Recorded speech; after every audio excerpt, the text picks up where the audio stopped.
मामा, chocolate ice cream. Rohit के लिए ये चीज बहुत शॉकिंग थी। रोहित ने आर्यन को माँ और बाप दोनों का प्यार दिया था। आर्यन को कभी माँ की कमी महसूस ना हो, उसी की पूरी कोशिश की थी रोहित ने। फिर आज ये अचानक आर्यन नींद में अपनी माँ को क्यों याद कर रहा था? आर्यन बचपन से ही बहुत शर्मीला और बड़ों की बात मानने वाला बच्चा था। ना कभी कोई जिद करता, ना कभी किसी को परेशान करता। उसके इस स्वभाव के कारण उसे बाकी बच्चों से कम स्मार्ट समझा जाता था। आर्यन ने ना कभी कुछ चाहा ना मांगा, फिर आज अचानक ये चॉकलेट आइसक्रीम की जिद क्यों? रोहित ने आर्यन के कमरे का दरवाजा बंद किया। तभी सनी बड़े ही जासूसी अंदाज में बोला, ब्रो, मैंने इंटरनेट पर एक वीडियो देखी थी जिसमें एक औरत एक 7 साल के बच्चे को यह विश्वास दिलाती है कि वो पिछले जन्म में उसका बेटा था, और फिर वो बच्चा अपनी असली मां को छोड़कर उस औरत के पास चला गया। सनी की इस बेतु की बात से इरिटेट होकर रोहित ने पूछा, तुम कहना क्या चाहते हो? तो सनी ने पहले तो उस प्राइवेट प्रेसिडेंशियल स्वीट के हर कोने में जाकर चेक किया कि कहीं कोई सुन तो नहीं रहा, और फिर उसी दबी आवाज में कहता है, ब्रो, ये सामने वाली ब्यूटीफुल दीदी को मिलने के बाद आर्यन का बिहेवियर थोड़ा चेंज हो गया है। बस ये सुनकर रोहित का पेशेंस खत्म हो गया। उसने सनी को सर के पीछे एक तपली मारते हुए गुस्से से कहा, कितनी बार कहा है टेक्नोलॉजी का सही इस्तेमाल किया करो। दिन भर या तो ये गेम्स खेलते रहते हो या ऐसी वाहियात वीडियो देखते हो। चलो जाओ, अब तुम्हारा भी सोने का वक्त हो गया है। रोहित का ऑर्डर सुनने के बाद किसी की हिम्मत नहीं थी उसके ऑर्डर को फॉलो ना करने की। सनी भी चुपचाप अपने कमरे की ओर चला गया। रोहित ने सनी को वहां से भगा तो दिया, मगर सनी की बात उसके दिल में शक कड़ा चुकी थी। रोहित बालकनी में गया और ऊपर टिमटिमाते तारों को देखकर सोचने लगा, क्या सचमुच वो लड़की आर्यन के इमोशंस के साथ खेलकर मुझ तक पहुंचना चाहती थी, या वो सिर्फ एक कोइंसिडेंस था? सुबह का वक्त था। रिया बालकनी में बैठकर टैबलेट पर गेम खेल रही थी और अनिका अपने फोन में कुछ चेक कर रही थी और सोच रही थी कि आखिर उसके खोए हुए बेटे को कैसे ढूंढे, किससे मदद मांगे। एक बार उसने बेंगलुरु से कॉल करके मनाली पुलिस को कंप्लेंट की थी, मगर छानबीन में पाया गया कि ना तो हॉस्पिटल में उसके जुड़वा बच्चे पैदा होने का कोई रिकॉर्ड था और ना ही कोई गवाह था जिससे ये साबित होता कि अनिका ने जुड़वा बच्चों को जन्म दिया था, और जो जन्मा ही नहीं था वो गायब कैसे हो सकता था। वो ये सब सोच ही रही थी, तभी अनिका को याद आया कि उसकी स्कूल का एक दोस्त पंकज इन दिनों मनाली पुलिस में सब इंस्पेक्टर है। उसने झट से अपना मोबाइल उठाया और अपने पुराने दोस्त के जरिए उस पंकज का नंबर ढूंढने में लग गई। तभी अनिका के फोन स्क्रीन पर एक नंबर फ्लैश होता है। उसकी फ्रेंड ने पंकज का नंबर शेयर किया था। बिना देर किए अनिका ने पंकज को फोन लगा दिया। वो रिया से थोड़ा दूर बालकनी की रेलिंग के पास चली गई। वो नहीं चाहती थी कि रिया उसकी ये बातें सुने। दूसरी तरफ पंकज फोन उठाता है। अनिका ने पंकज को अपनी कहानी बताई कि कैसे एक आदमी ने डिलीवरी के तुरंत बाद हॉस्पिटल से उसका बच्चा चुराया था, और फिर आखिरी में अनिका बोली, पंकज प्लीज मेरी मदद करो, कोई तो रास्ता होगा जिससे मैं मेरे बेटे तक पहुंच सकूं। पंकज पहले से इस केस से वाकिफ था, इसलिए अनिका की पूरी बात सुनने की बाद पंकज ने कहा, चलो अगर मैं मान भी लूं कि तुम जो कह रही हो वो सब सच है, फिर भी मैं ऑफिशियली तुम्हारे लिए कुछ नहीं कर सकता, क्योंकि कहीं भी कोई ऐसा सबूत नहीं है जो ये बता सके कि तुम्हारे जुड़वा बच्चे हुए थे। I am really sorry. Anika का दिल बैठ सा गया। उसके बेटे तक पहुंचने की उसकी उम्मीदें कम होती नजर आ रही थी। पंकज भी मानो अनिका की चुप्पी से उसकी उदासी भाप गया हो। वैसे उसने मायूस अनिका को उम्मीद की एक किरण दिखाते हुए कहा, देखो अनिका, मैं एक बात कह सकता हूँ ऑफ द रिकॉर्ड। मनाली में जितने गलत काम होते हैं, चाहे वो किडनैपिंग ही क्यों ना हो, सारे केसेस में कहीं ना कहीं तुम्हारे ससुराल वाले यानी डोगरा खानदान का हाथ होता है। देखो अगर वहीं से कुछ पता चले तो। पंकज के फोन रखने के बाद से अनिका गहरी सोच में डूब गई और वो अपने अंगूठे को दांत के बीच दबाकर बालकनी में तेज कदमों से घूमने लगी। वो सोच रही थी कि क्या पंकज ने जो कहा वो सच था, और अगर वैसा है भी तो डोगरा खानदान से उसके बेटे की इंफॉर्मेशन आखिर कैसे निकाली जाए। तभी उसे एक आइडिया आया और उस आइडिया का नाम था कुणाल। क्यों ना कुणाल के जरिए कोई इंफॉर्मेशन निकाली जाए। अनिका कुछ सोच के कुणाल को मिलने का तय करती है। अनिका फट से बेडरूम में जाकर चेंज करती है। रिया भी अपनी गेम में इतनी इन्वॉल्व थी कि उसे उसके पास क्या चल रहा है उसकी कोई खबर ही नहीं थी। अनिका जीन्स और कुर्ती पहनकर बाहर आई। उसने तेजी से अपना पर्स और मोबाइल उठाते हुए रिया से कहा, देखो बेटा, मम्मा 2-3 घंटों में वापस आ जाएगी। तुम्हें कुछ भी चाहिए तो होटल के रूम सर्विस से मंगवा लेना। रिया छोटी थी लेकिन अपनी उम्र के बच्चों से काफी ज्यादा स्मार्ट थी। उसको अक्सर अकेले रहने की आदत थी। अनिका ने मेन डोर खोला और बाहर जाकर अनिका ने फिर से रिया को आवाज लगाई, कुछ भी हो जाए रूम से बाहर मत निकलना। हमारे रूम के सामने एक बड़ा पागल और एक छोटा पागल रहता है। रिया ने बालकनी से ही आवाज दी, नहीं जाऊंगी, लव यू मम्मा। अनिका ने दरवाजा बंद किया और लिफ्ट की ओर मुड़ी तो अचानक उसके पांव वहीं जम गए। लिफ्ट के पास रोहित और सनी खड़े थे।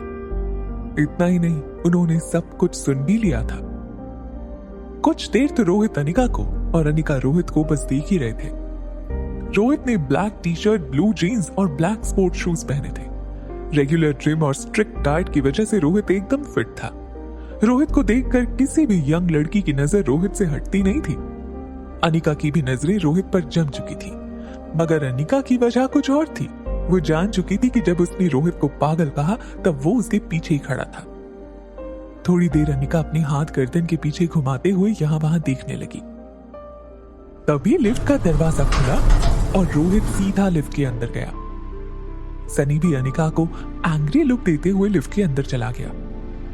अनिका सोच रही थी कि दूसरी लिफ्ट ले लूंगी। तभी लिफ्ट मैन ने कहा, प्लीज कम इन मैडम। ना चाहते हुए भी अनिका को वही लिफ्ट में जाना पड़ा। रोहित या सनी को फेस ना करना पड़े इसलिए अनिका दरवाजे की ओर मुंह करके खड़ी हो गई। लेकिन स्टील के बेदाग दरवाजे से पीछे खड़े रोहित और सनी की शक्लें साफ दिखाई दे रही थी। अनिका सोच रही थी कि आखिर इसने उसकी बात सुनकर कुछ रिएक्ट क्यों नहीं किया। वहीं दूसरी तरफ रोहित इस लड़की को समझने की कोशिश कर रहा था। अनिका के हाव भाव से रोहित ये पता लगाने की कोशिश कर रहा था कि आखिर ये लड़की उसके नजदीक आना चाहती थी या उससे दूर रहने की कोशिश कर रही थी। मगर पास खड़ा सनी अनिका की बातों से बहुत ज्यादा हर्ट लग रहा था और इसलिए उसने कुछ पल की चुप्पी के बाद आखिर में अनिका से पूछ ही लिया, आपने छोटा पागल किसको बोला? अनिका थोड़ी देर शांत रही, फिर कुछ सोचकर अचानक उसने लिफ्ट मैन से पूछा, इस होटल में रहने वाले मेहमानों की प्राइवेसी का बिल्कुल ख्याल नहीं रखा जाता क्या? ये सुनते ही अब तक कंट्रोल कर रहा सनी भड़क कर बोला, हमारा होटल मनाली का सबसे सेफ और सिक्योर होटल है। अनिका भी अब झगड़े का मूड बना चुकी थी। वो फिर लिफ्ट मैन से बोली, इतनी सिक्योरिटी के बावजूद कल मेरी चॉकलेट आइसक्रीम चोरी हो गई। एक्चुअली कुछ डाकू आए और आइसक्रीम लूट कर चले गए। सनी अपनी वीडियो गेम पॉज करके और अपनी मोबाइल को जेब में रख के फुल ऑन झगड़ने के मूड में मैदान में उतरा। एक्सक्यूज मी, आपने हमें डाकू कहा? अब अनिका टर्न होकर सीधे सनी की तरफ मुड़ी और उससे कहने लगी, हाँ कहा, क्योंकि कल तुम्हारी वजह से पहली बार मैंने मेरी बेटी को दिया प्रॉमिस पूरा नहीं किया। अनिका ने जब ये कहा तो रोहित ने तुरंत इंटरफेयर करके पूछा, क्या मतलब? आप वो चॉकलेट आइसक्रीम अपनी बच्ची के लिए लाई थी? अनिका रोहित की ये बात सुनकर कुछ हैरान हो गई और बिना कुछ बोले उसने सिर्फ हाँ में सिर हिला दिया। रोहित को अब धीरे धीरे एहसास हो रहा था कि वो जो कुछ भी अनिका के बारे में सोच रहा था वो सब शायद गलत हो सकता है। उसको समझ में आने लगा कि अनिका आइसक्रीम अपनी बच्ची के लिए लाई थी, आर्यन के लिए नहीं। इसी के साथ रोहित का गुस्सा धीरे धीरे गिल्ट में बदलने लगा। तभी लिफ्ट ग्राउंड फ्लोर पर पहुंची। रोहित एक जेंटलमैन की तरह अनिका को लेडीज फर्स्ट का इशारा करते हुए उसके लिफ्ट से बाहर जाने का रास्ता देता है। अनिका रोहित के अचानक बदले तेवर को देखकर थोड़ी सोच में पड़ गई।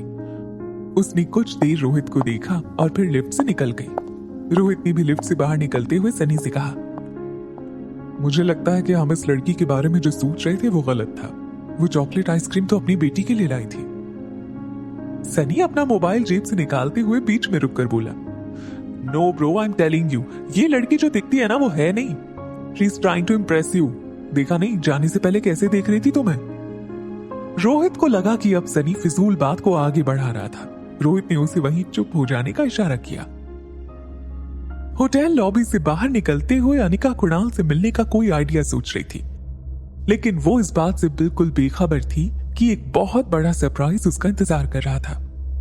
अनिका ने लॉबी में आगे बढ़ते ही कुछ देखा और कुछ देखकर वो वहीं खड़ी रह गई। हाथ में फूलों का बड़ा सा गुलदस्ता लेकर कुणाल होटल लॉबी के बीच खड़ा था। कुणाल दरअसल सुबह से आकर होटल के वेटिंग एरिया में बैठा था। जिस लड़की को वो मिलना चाहता था ना तो वो उसका नाम जानता था ना ही रूम नंबर, मगर उसे पता था कि पूरे दिन में वो कभी ना कभी तो नीचे उतरेगी ही। और जैसा कि उसने सोचा था, अनिका उसे लिफ्ट से निकलती हुई दिखी और उसे देखते ही बिना वक्त गवाए कुणाल उसके सामने आ खड़ा हुआ और गुलदस्ता अनिका की तरफ बढ़ाकर बोला, व्हाट अ सरप्राइज, मैं यहाँ किसी और से मिलने आया था, मगर कौन जानता था कि आप मिल जाएंगे। कुणाल की आंखों में अनिका को झूठ साफ नजर आ रहा था, लेकिन अपने खोए बेटे को वापस पाने की आखिरी कड़ी कुणाल था, इसलिए अनिका ने बात को आगे बढ़ाने के लिए गुलदस्ता ले लिया। कुणाल अनिका को मौका देखकर पूछ लेता है, यहीं बगल में एक बहुत अच्छी कॉफी शॉप है, क्या आप मेरे साथ चलना पसंद करेंगी। अनिका ने बिना देर किए हाँ कर दी। कुणाल को अपने लक पर विश्वास नहीं हो रहा था। उसका कॉन्फिडेंस उससे बात आगे बढ़ाने में मदद कर रहा था। कमाल है, हम लगातार 2 दिनों से मिल रहे हैं, लेकिन मुझे आपका नाम तक नहीं पता। अनिका इस सवाल का जवाब देने के लिए तैयार नहीं थी। कुणाल अनिका को अपना इंट्रोडक्शन देते हुए हाथ मिलाने के लिए हाथ आगे बढ़ाता है और कहता है, hi, my name is Kunal Dogra and yours. Anika tension में कुछ सोचने लगी, फिर हाथ मिलाकर कहा, रागिनी। दोनों हाथ मिलाते हैं और फिर कुणाल झुककर अनिका को आगे चलने का इशारा करता है। अनिका के आगे जाते ही वो खुशी के मारे हवा में उछलता है और जेब से 500 का नोट निकालकर दरबान को देता है। अनिका और कुणाल होटल से कुणाल की कार में बैठकर निकल गए। ये सारा सीन रोहित और सनी देख रहे थे। रोहित ने जो देखा उसे उस पर विश्वास नहीं हो रहा था। होटल चेक इन रजिस्टर में रोहित ने अनिका का नाम पढ़ लिया था, फिर उसने कुणाल को अपना नाम रागिनी क्यों बताया? वो समझ ही नहीं पा रहा था कि इस लड़की का असली रूप क्या था। तभी सनी ने रोहित से कहा, देखा, मैंने कहा था ना ब्रो, अमीर लड़कों को फंसाना इस लड़की की हॉबी लगती है। भैया, यू शुड बी केयरफुल, हमें और आर्यन को इस लड़की से दूर रहना चाहिए। रोहित चुप था, मगर वो सोच रहा था कि मैंने आज तक बिजनेस में इतने लोगों से डील की है, इंसान पहचानने में कभी गलती नहीं की, फिर इस लड़की के मामले में ऐसा क्यों हो रहा है? कौन है ये लड़की? क्या है इसका असली रूप? क्या है इसका सच? कुणाल और अनिका कॉफी शॉप पहुंचे और कोने के किसी खाली टेबल पर जाकर बैठे। सारे रास्ते अनिका ने सिर्फ कुणाल की बातें सुनी थी, लेकिन वो मन ही मन सोच रही थी कि वो कुणाल से अपने बच्चे के बारे में कैसे पूछे।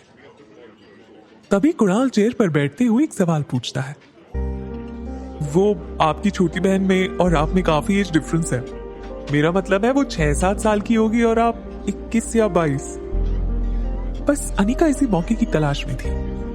अनिका ने तुरंत जवाब दिया, काफी जानकारी आपको मेरी। वैसे कुछ जानकारी मैंने भी इकट्ठी की है आपकी। ये सुनकर कुणाल को लगा कि रागिनी को भी कुणाल में इंटरेस्ट है। कुणाल स्टाइल से पूछता है, अच्छा, जैसे कि? अनिका ने बात को आगे बढ़ाते हुए कहा, जैसे कि आप मैरिड हैं। ये सुनते कुणाल के सारे अरमानों पर जैसे पानी फिर गया हो। वैसे उसके चेहरे का रंग फीका पड़ गया। अनिका कंटिन्यू करती है, इनफैक्ट आपकी शादी के वक्त आपकी वाइफ 4 मंथ्स प्रेग्नेंट थी, है ना? कुणाल हैरान होकर पूछता है, रागिनी, तुम ये सब कैसे जानती हो? अनिका कुणाल के हाथ पर हाथ घुमाकर कहती है, आप ही ने कहा था कुणाल डोगरा का नाम मनाली में किसी को भी पूछूं तो वो आपके घर तक छोड़ देगा। कुणाल अपनी सनग्लासेस उतारकर अपना हाथ सर के पीछे वाले हिस्से पर मारकर अपनी नसीब को कोसते हुए कहता है, देखो रागिनी, उस लड़की के साथ तो मैंने 2 मिनट भी नहीं गुजारे। शादी के फेरे पूरे होते ही मैं दिल्ली चला गया था और जब वापस आया तब तक उसकी डिलीवरी का वक्त हो चुका था। उसने एक बच्ची को जन्म दिया और मौसी के साथ बेंगलुरु चली गई, बस। अनिका कुणाल की बात दोहराते हुए कहती है, बस इतना ही? कुणाल सिर्फ हाँ में सिर हिलाता है तो अनिका से रहा नहीं गया और उसने आखिर पूछ ही लिया, और उसका बेटा कहाँ है? ये सुनकर कुणाल एकदम से सुन्न हो गया। उसकी आवाज जैसे उसके हलक में अटक गई हो। वैसे ही वो अटक अटक के बोला, वो बेटा? नहीं, कौन बेटा? अनिका का पारा पूरी तरह से चढ़ चुका था। उसने बिना कुछ सोचे खुद की बात पर जोर देते हुए सीधा ही पूछ लिया, उसका बेटा? उस लड़की ने जुड़वा बच्चे को जन्म दिया था, तो उसका बेटा कहाँ है? कुणाल चौंका हुआ तो था ही, लेकिन साथ ही उसको हल्का सा शक हुआ कि रागिनी इस तरह अनिका के बारे में क्यों पूछ रही है। और तभी मानो जैसे अनिका ने कुणाल के एक्सप्रेशंस पढ़ लिए हो। वैसे वो तुरंत बात घुमाते हुए बोली, ठीक है मत बताओ, मैं भी ऐसे किसी इंसान के साथ फ्रेंडशिप नहीं कर सकती जो मुझसे बात छिपाता हो। इतना कहकर अनिका झूठ मूठ का वहां से उठकर जाने का नाटक करने लगी। अनिका कुछ कदम आगे चली ही थी कि तभी पीछे से कुणाल ने नर्वस सा मुंह बनाकर थोड़ी बुझी हुई आवाज में कहा, अच्छा रुको बताता हूँ।